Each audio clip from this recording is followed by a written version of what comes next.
Start with yourself and be silent. These are the first words from which truth is no longer heard.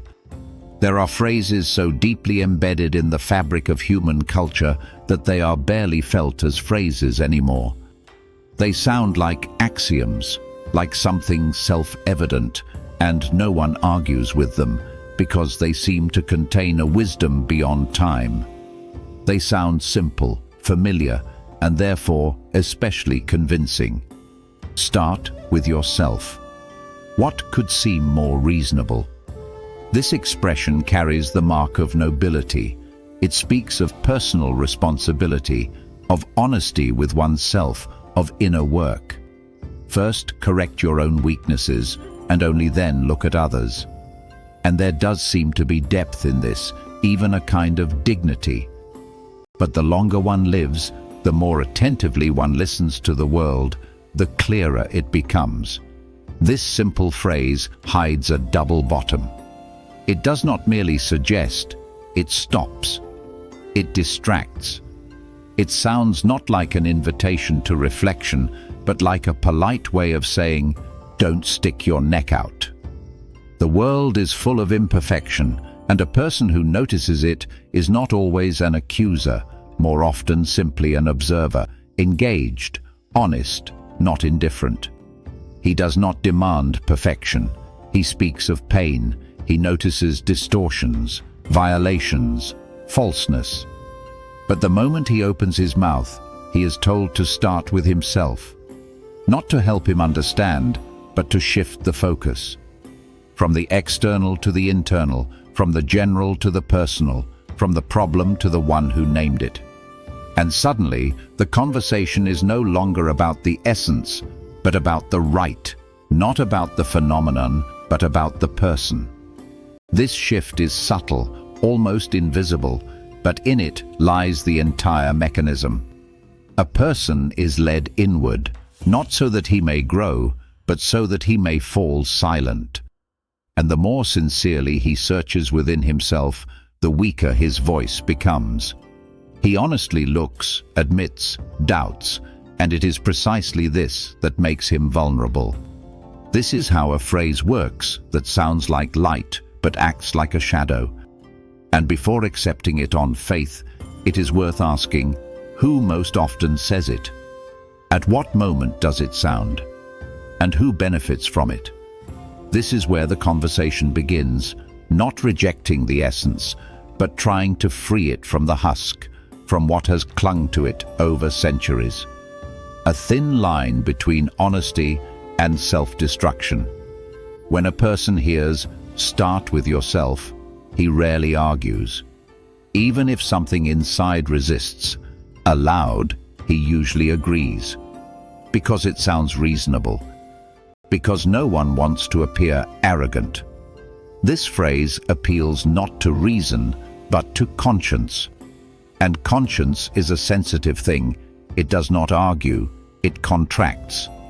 And this is where one of the most insidious aspects lies. The more honest a person is with himself, the easier it is to stop him with this phrase. Because a sincere person will always find where he fell short. And there will always be something unfinished, unrefined, not fully understood within him. He does not consider himself righteous, and therefore the first thing he does is doubt. And in that moment, he can easily be turned against himself.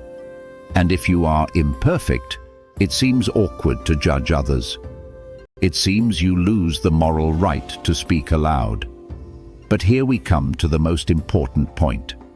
Does such a moment even exist when a person can consider himself ready to speak? Can anyone be named who once woke up and said, "Now I am pure, now I have the right to speak the truth"? No, such a moment does not exist. Because maturity is not a result, it is a process. Understanding is not a reward, it is a path. And a voice does not arise from perfection, it arises from pain, from what has been lived through, from the ability to see wider and feel deeper. The phrase, "start with yourself," easily turns into a hook on the inner wall on which conscience is hung. A person begins to endlessly sort through his own flaws, and there is nothing wrong with that as long as it is part of growth. But if at that moment he refuses his own voice, he does not grow, he dissolves. And while he remains silent, others speak. Those who do not doubt, who do not search within themselves, who see nothing but convenience and gain. And the public space gradually fills not with those who think, but with those who know how to sound confident, even if their words are false. That is why a conversation about personal honesty must never replace a conversation about justice. These are not opposites. They are two wings. Without one, you cannot take flight, but one must not break the other. The path inward matters, but it does not cancel the path outward. If a person sees evil and it is stronger than his silence, he must speak. Not because he is better, but because he understands.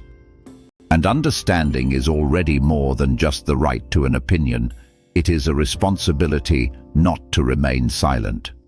Next, we will see how this phrase, outwardly harmless, almost gentle, has, in different times and cultures, been used not as advice, but as a barrier, as a way to preserve the order of things. An order in which the one who has a voice is not the one who feels, but the one who is louder. And the moment the phrase, "start with yourself," becomes a universal response to any attempt to name injustice, it loses its connection to truth, but gains convenience. And convenience is for those who do not want change, who prefer everything to remain in its place. It ceases to be a path to self-knowledge and becomes a barrier to public awakening. And, remarkably, it is most often justified by invoking the names of the greatest thinkers. Words are attributed to them and quoted as confirmation. Judge not, and you will not be judged.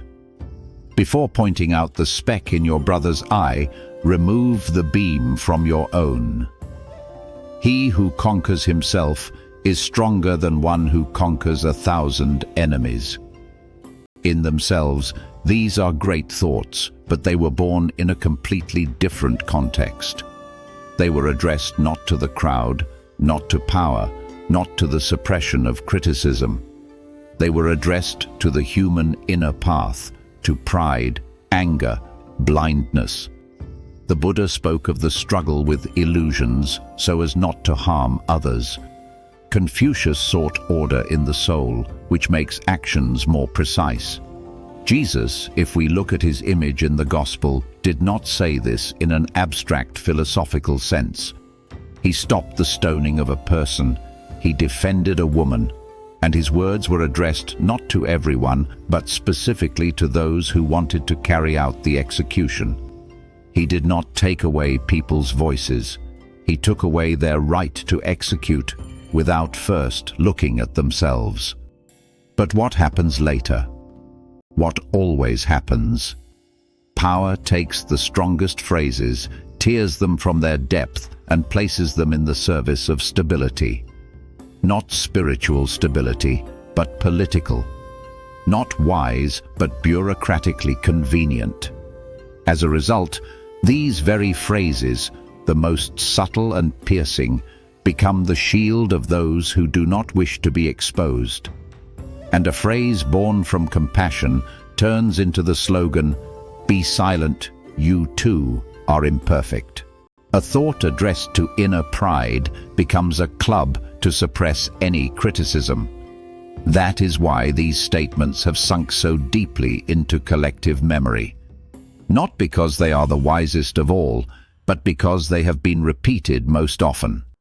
And repeated not by philosophers, but by officials, clergy, preachers, dictators, Democrats, conservatives, everyone for whom it is beneficial that society look inward, not upward.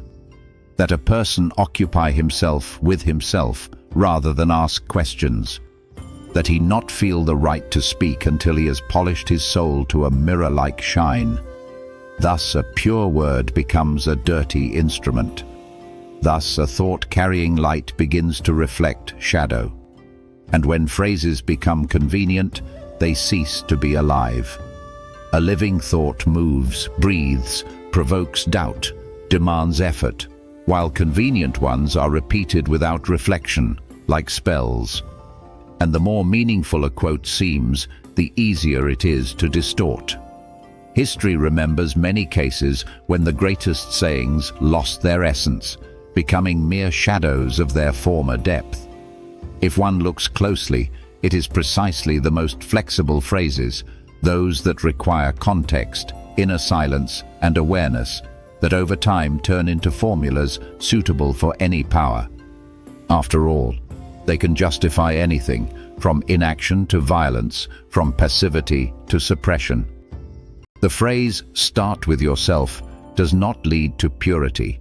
It leads away from responsibility. It is not a call to growth. It is a suggestion of self-elimination. It is especially often raised when a conflict is not personal, but systemic. When someone suddenly says, "This is wrong, this humiliates, this destroys," there will always be a voice replying, "The world is a mirror. Everything you see is within you. War is in you. Lies are in you. Oppression is in you." But this is a cunning twist, because not everything you notice lives within you, and not everything you perceive as evil is born of your imperfection. Sometimes you see someone else's evil because your hearing is sharpened to it, because you are receptive, because you are not indifferent. And here comes a crucial turning point. If one does not realize it, a person begins to fight not the world and injustice, but himself. He punishes himself for sensitivity, blames himself for attention, reproaches himself for speaking out. Thus, society teaches one to be ashamed of sensitivity, ashamed of compassion, ashamed of pain. Instead of giving it form, word, direction, one is forced to lock it inside, to work on oneself endlessly, until the truth one noticed dissolves within him completely. And all this under the sign of light, with beautiful words, with kind intonations, with quotes from great names. And yet the ability to speak with an imperfect voice about an imperfect world is perhaps the most human right we still have. This thought becomes a bridge to the next turn, to how a phrase about inner growth gave rise to a cultural immunity against exposure. But for this, one must look even deeper into how collective consciousness works, how it suppresses some and rewards others, and why. Most often, the one who is right is not the one who is right, but the one who does not feel guilt. And the one who does not feel guilt sounds more confident. He does not stumble, does not doubt, does not pause. He does not spend energy on internal checking, and therefore there is always more weight in his words, not because they are deeper, but because they sound more decisive. And a society built around the appearance of strength is almost inevitably inclined to believe those who speak loudly, not those who speak accurately. It believes those who do not reflect, who do not look inward, but look ahead as if without fear. That is why expressions like "start with yourself" become especially dangerous, not at the level of logic, but at the level of culture. Because in a culture where it is more important to appear than to be, self-reflection is perceived as weakness. Because a voice that trembles from conscience seems less reliable than a voice firm with conviction. And yet that trembling voice may be the voice of truth, precisely because it is alive, because there is risk in it, because there is a human being in it. But a culture fed by authority, not truth, does not recognize this. It demands stability, not sensitivity. And therefore, it systematically develops the habit of listening to the one who speaks like a victor and doubting the one who speaks like a seeker. Here begins the most subtle and destructive part. A person is taught that his uncertainty is not a sign of authenticity, but a sign that he is not ready to speak. And when he hears, "Start with yourself," he does not perceive it as an invitation to development, but as a signal, "You do not yet have the right." He retreats inward, into self-analysis, into shelter, into perfectionism. And meanwhile, the voice in the square grows louder, but not in his name. Thus, a society with invisible boundaries forms a distribution of roles. Some remain silent because they are conscientious. Others speak because they are shameless. And in this imbalance, which seems natural, lies a deep injustice of thinking. A phrase that supposedly cultivates maturity, in fact, keeps the mature from intervening. It releases onto the stage those who have long stopped asking themselves any questions. It does not filter lies, it filters reflection. That is why we must learn to hear the moment when the phrase, "Start with yourself," ceases to be sincere advice and becomes a tool of detachment. At what point does it stop cleansing and start extinguishing? At what point does personal honesty become a pretext for public indifference? Because if no one speaks until they become perfect, no one will speak. And this is no longer an inner path. It is a shared silence, made from the best intentions, but working toward the worst consequences. Because it is in this silence that those who know no doubt begin to grow.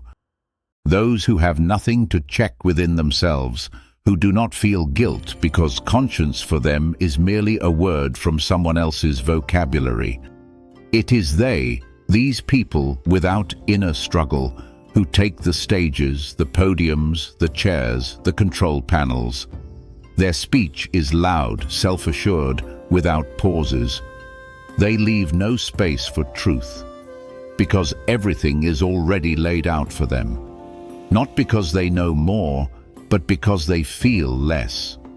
And meanwhile, those who truly know how to think, who are capable of doubt, who feel without words, increasingly step back into the shadows. They are silent, not from indifference, but from fear of being misunderstood, from fear of being accused of hypocrisy, from the pain that, along with truth, their own vulnerability will surface. These are subtle, thinking, living people, and that is precisely why it is hardest for them. It is they who most often hear that same phrase, "Start with yourself." They hear it not as an invitation to honesty, but as a slap, as if their conscience were an obstacle, as if their sensitivity were a weakness. But everything is the opposite. Only the sensitive can notice a crack before it becomes an abyss. Only the doubtful can stop in time not to harm. Only the reflective can judge not from pride, but from pain. And yet, it is precisely these people who are pushed aside. Because doubt does not love the spotlight, and power is always under it. And in that light stands the one who is not afraid to speak with complete certainty. And it does not matter whether he is right or not. It matters that he did not hesitate, did not fall silent. He stepped forward and took it. For centuries, the world has been arranged in such a way that the right to leadership seems to go not to the deeper one, but to the louder and more shameless one. Not because he has more wisdom, but because he has no brakes.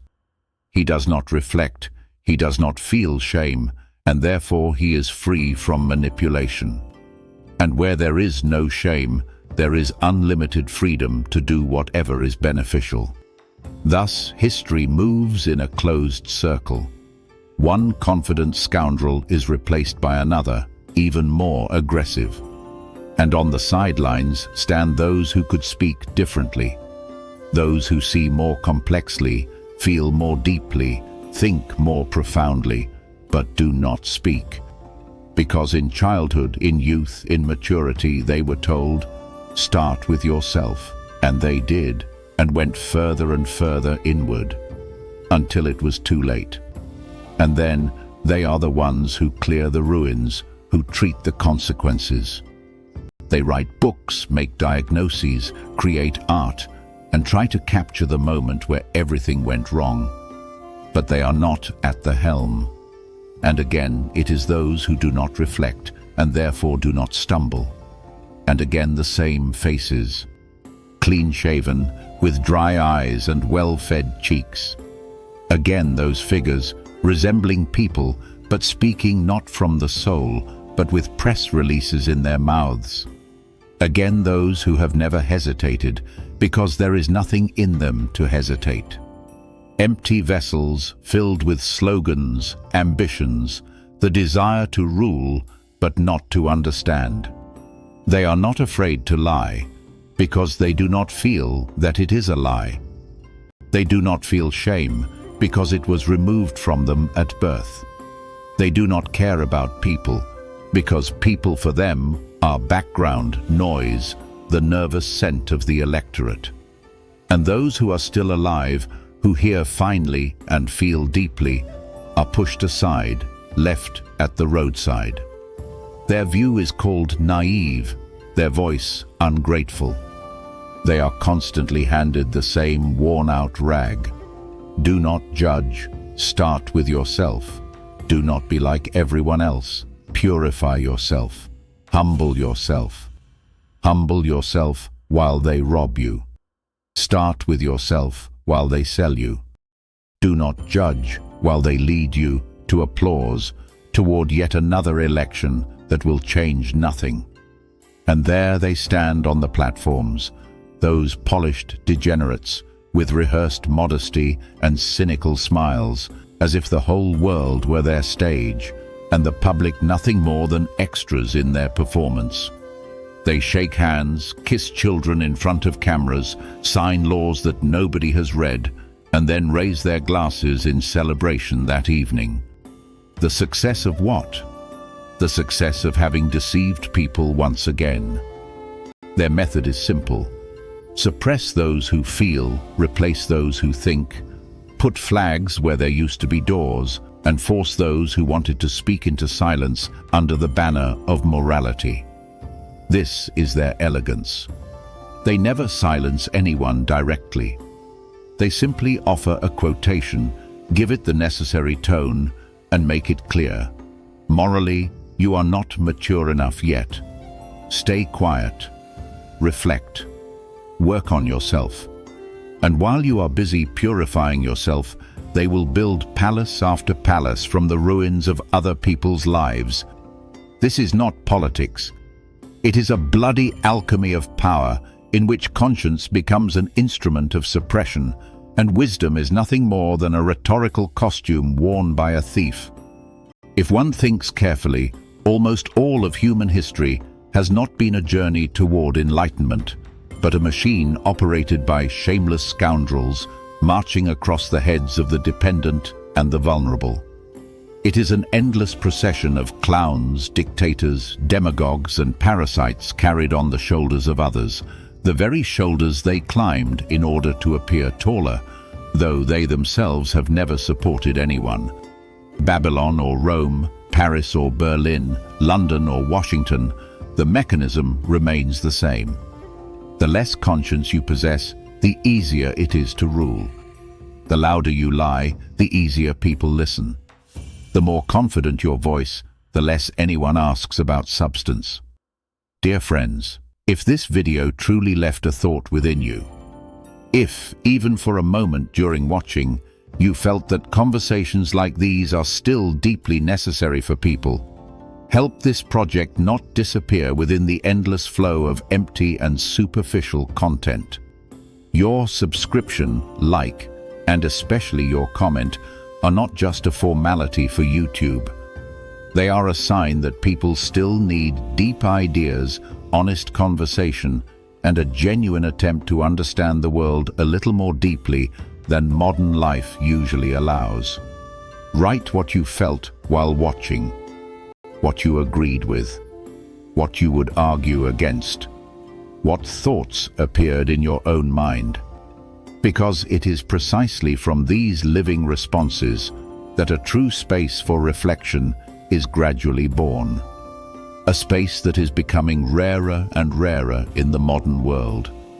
And if you feel that these ideas may matter not only to you, share this video with your family, your friends, or anyone who may also need this kind of conversation right now. Perhaps it is through such small steps that the return of genuine thought, real dialogue, and deeper human connection truly begins. This was Vladislav Abramov. Until next time.